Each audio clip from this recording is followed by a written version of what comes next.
ನಾನಿಲ್ಲಿ ಕಡಲೆ ಬೀಜದ ಚಟ್ನಿ ಪುಡಿಯನ್ನು ಮಾಡೋದಕ್ಕೆ ಒಂದು ಬೌಲ್ನಷ್ಟು ಕಡಲೆ ಬೀಜವನ್ನು ತೆಗೆದುಕೊಂಡಿದ್ದೀನಿ. ಇದನ್ನು ನಾವು ಚೆನ್ನಾಗಿ ಹುರ್ಕೊಳ್ಬೇಕಾಗುತ್ತೆ. ಇದನ್ನು ನೀಟಾಗಿ ಗರಮ್ ಆಗೋ ಹಾಗೆ ನಾವು ಇದನ್ನು ಹುರ್ಕೊಳ್ಬೇಕಾಗುತ್ತೆ. ಈ ಚಟ್ನಿ ಪುಡಿ ತುಂಬಾ ಚೆನ್ನಾಗಿರುತ್ತೆ, ಟೇಸ್ಟಿಯಾಗಿರುತ್ತೆ. ಬೇಕು ಅಂದಾಗ ನಾವು ಸಡನ್ನಾಗಿ ತೆಗೆದುಕೊಂಡು ಮಿಕ್ಸ್ ಮಾಡಿ ಚಟ್ನಿಯನ್ನು ನಾವು ಯಾವುದಕ್ಕೆ ಆದ್ರೂ ಕೂಡ ಅನ್ನಕ್ಕೂ, ಚಪಾತಿ, ರೊಟ್ಟಿ ಎಲ್ಲದಕ್ಕೂ ಕೂಡ ನಾವು ಯೂಸ್ ಮಾಡ್ಕೊಳ್ಬೋದು. ತುಂಬಾ ರುಚಿಯಾಗಿ ಒಂದು ಸಲ ರೆಡಿ ಮಾಡಿ ಇಟ್ಕೊಂಡ್ವಿ ಅಂದರೆ ಯಾವಾಗಲಾದರೂ ಯೂಸ್ ಮಾಡ್ಕೊಳ್ಬೋದು. ಅದೇ ಕಪ್ನ ಅಳತೆಯಲ್ಲಿ ನಾನಿಲ್ಲಿ ಹುರ್ಗಡ್ಲೆಯನ್ನು ತೆಗೆದುಕೊಂಡಿದ್ದೇನೆ. ಇದನ್ನು ಕೂಡ ನಾವು ಚೆನ್ನಾಗಿ ಹುರ್ಕೊಳ್ಬೇಕಾಗತ್ತೆ.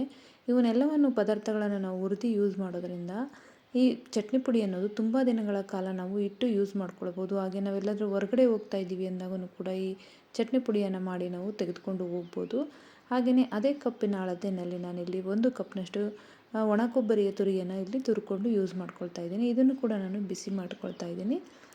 ಈ ಕೊಬ್ಬರಿ ತುರಿಯನ್ನು ಲೈಟಾಗಿ ಕಡಿಮೆ ಊರಿನಲ್ಲಿ ಇಟ್ಕೊಂಡು ಇದನ್ನು ನಾವು ಬಿಸಿ ಮಾಡ್ಕೊಳ್ಬೇಕಾಗುತ್ತೆ. ಇದರಲ್ಲಿ ಏನಾದರೂ ಹಸಿ ಅಂಶ ಏನಾದರೂ ಇತ್ತು ಅಂತ ಅಂದರೆ ಅದನ್ನು ಕೂಡ ಚೆನ್ನಾಗಿ ಡ್ರೈ ಆಗೋ ರೀತಿ ನಾವು ಇದನ್ನು ಹುರ್ಕೊಳ್ಬೇಕಾಗುತ್ತೆ. ನೋಡಿ, ಇದನ್ನು ಕೂಡ ಈಗ ಹುರಿದಿದ್ದಾಗಿದೆ. ಇದಾದ ನಂತರ ನಾವು ಚಟ್ನಿಗೆ ಖಾರಕ್ಕಾಗಿ ನಾವು ನಿಮಗೆ ಬೇಕಾದಷ್ಟು ಅಳತೆಯಲ್ಲಿ ನೀವು ಒಣಮೆಣಸಿನ್ಕಾಯನ್ನು ಹಾಕ್ಕೊಳ್ಬೇಕಾಗುತ್ತೆ. ನಾನಿಲ್ಲಿ ಒಂದು 10ರಿಂದ 15 ಒಣಮೆಣಸಿನ್ಕಾಯನ್ನು ಹಾಕ್ಕೊಂಡಿದ್ದೇನೆ. ಹಾಗೂ ಒಂದು 4-5 ಬೇಡಿಗೆ ಮೆಣಸಿನ್ಕಾಯನ್ನು ಹಾಕ್ಕೊಳ್ತಾ ಇದ್ದೀನಿ. ಇದು ಸುಮ್ಮನೆ ಕಲರ್ಗಾಗಿ ಯೂಸ್ ಮಾಡ್ತಾ ಇರೋದಷ್ಟೇ, ಬೇಡ ಅಂದರೆ ಸ್ಕಿಪ್ಪನ್ನು ಮಾಡ್ಕೊಳ್ಬೋದು. ಇದನ್ನು ಕೂಡ ನಾವು ಹುರ್ಕೊಳ್ಬೇಕಾಗುತ್ತೆ. ಇದನ್ನು ಕೂಡ ಚೆನ್ನಾಗಿ ಹುರಿದು ಎಲ್ಲವನ್ನು ಕೂಡ ಆರಿದ ನಂತರ ನಾವು ಪುಡಿಯನ್ನು ಮಾಡಬೇಕಾಗುತ್ತೆ. ಅದಕ್ಕೋಸ್ಕರ ಇದನ್ನೆಲ್ಲವನ್ನು ಹುರಿದು ಒಂದು ಪ್ಲೇಟ್ನಲ್ಲಿ ಹಾಕಿ ಎತ್ತಿಟ್ಕೊಳ್ತಾ ಇದ್ದೀನಿ. ಈಗ ಮೆಣಸಿನ್ಕಾಯಿನೂ ಕೂಡ ಹುರಿದಿದ್ದಾಗಿದ್ದೀನಿ, ಅದನ್ನು ಕೂಡ ಸಪ್ರೇಟ್ ಇಟ್ಕೊಳ್ತಾ ಇದ್ದೀನಿ. ಹಾಗೆಯೇ ಈ ಚಟ್ನಿ ಪುಡಿಗೆ ಈಗ ಕರಿಬೇವು ಬೇಕಾಗುತ್ತೆ. ಕರಿಬೇವನ್ನು ಕೂಡ ಒಂದು ಹಿಡಿಯಷ್ಟು ಕರಿಬೇವಿನ ಎಲೆಗಳನ್ನು ಇಲ್ಲಿ ಫ್ರೈ ಮಾಡ್ಕೊಳ್ತಾ ಇದ್ದೀನಿ. ಹಸಿ ಕರಿಬೇವು ಯೂಸ್ ಮಾಡೋದು ಬೇಡವಾಗಿರೋದ್ರಿಂದ ಒಣಗಿರೋದು ಇಲ್ಲ ಅಂದಾಗ ಈ ರೀತಿಯಾಗಿ ನಾವು ಇದನ್ನು ಬಾಣಲೆಗೆ ಹಾಕಿ ನಾವು ಹುರ್ಕೊಳ್ಳೋದ್ರಿಂದ ಇದು ಕೂಡ ಚೆನ್ನಾಗಿ ಡ್ರೈ ಆಗುತ್ತೆ. ಹಾಗೆಯೇ ಇದ್ರ ಜೊತೆಗೆ ನಾನಿಲ್ಲಿ 1-2-3 ಗೆಡ್ಡೆಯಷ್ಟು ಬೆಳ್ಳುಳ್ಳಿಯನ್ನು ಕೂಡ ಬಿಡಿಸ್ಕೊಂಡು ಅದನ್ನು ಕೂಡ ಸುಮ್ಮನೆ ಬೆಚ್ಚಗೆ ಮಾಡ್ಕೊಳ್ತಾ ಇದ್ದೀನಿ. ಇವೆರಡನ್ನೂ ಕೂಡ ಸ್ವಲ್ಪ ಬೆಚ್ಚಗೆ ಮಾಡಿಕೊಂಡ್ರೆ ಸಾಕಾಗುತ್ತೆ. ಈ ರೀತಿಯಾಗಿ ಹುರ್ಕೊಳ್ತಾ ಇದ್ದಾಗೆ ಹಾಗೆ ಒಂದು ನಿಂಬೆಹಣ್ಣಿನ ಗಾತ್ರದಷ್ಟು ಹುಣಸೆಹಣ್ಣನ್ನು ತೆಗೆದುಕೊಂಡಿದ್ದೀನಿ.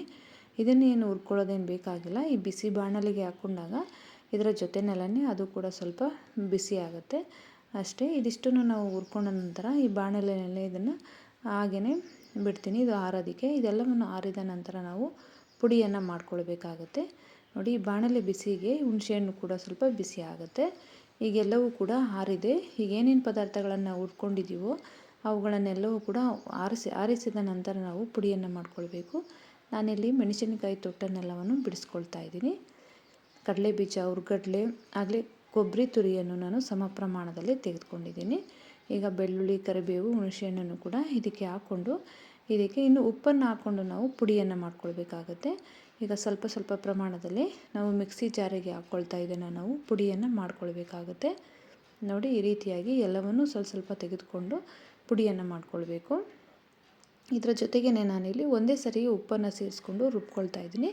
ನಂತರ ನಾವು ಇದನ್ನು ಪುಡಿಯೆಲ್ಲ ಆಗಿದ ನಂತರ ಇದನ್ನು ಮಿಕ್ಸ್ ಮಾಡ್ಕೊಳ್ಬೋದಾಗಿದೆ. ಅದಕ್ಕೋಸ್ಕರ ಈಗ ಇದನ್ನು ಪುಡಿಯನ್ನು ಮಾಡ್ಕೊಂಡು ಬರ್ತೀನಿ. ನೋಡಿ, ಇವಾಗ ಪುಡಿ ಮಾಡಿದ್ದಾಗಿದೆ. ಈಗ ಒಂದು ಬೌಲ್ನಲ್ಲಿ ಹಾಕ್ಕೊಳ್ತಾ ಇದ್ದೀನಿ. ನೋಡಿ, ಈ ರೀತಿಯಾಗಿ ಪುಡಿ ಮಾಡ್ಕೊಂಡಿದ್ರೆ ಆಯಿತು. ತುಂಬಾ ಈಸಿಯಾಗಿ ಮನೆಯಲ್ಲೇ ನಾವು ಈ ಚಟ್ನಿ ಪುಡಿಯನ್ನು ರೆಡಿ ಮಾಡ್ಕೊಂಡು ಬಿಡ್ಬೋದು ರುಚಿಯಾಗಿ. ಈಗ ಇದೇ ರೀತಿಯಾಗಿ ಎಲ್ಲವನ್ನು ಕೂಡ ಪುಡಿ ಮಾಡ್ಕೊಳ್ತಾ ಕೊನೆಯಲ್ಲಿ ಸ್ವಲ್ಪ ಕರಿಬೇವನ್ನು ಇಟ್ಟಿದ್ದೀನಿ. ಇದನ್ನು ಕೊನೆಯಲ್ಲಿ ಹಾಕಿ 1-2 ರೌಂಡು ರುಬ್ಬಿದರೆ ಸಾಕು. ಕರಿಬೇವು ಎಲೆಯಲ್ಲಿ ರೀತಿ ಸಿಕ್ಕಿದ್ರೆ ಚಟ್ನಿ ಪುಡಿನಲ್ಲಿ ತುಂಬಾ ಚೆನ್ನಾಗಿರುತ್ತೆ. ಅದಕ್ಕೋಸ್ಕರ ನೋಡಿ, ಈಗ ಲಾಸ್ಟಲ್ಲಿ ಕರಿಬೇವನ್ನು ಹಾಕಿ 1-2 ರೌಂಡ್ ಮಾತ್ರ ರುಬ್ಕೊಳ್ತೀನಿ.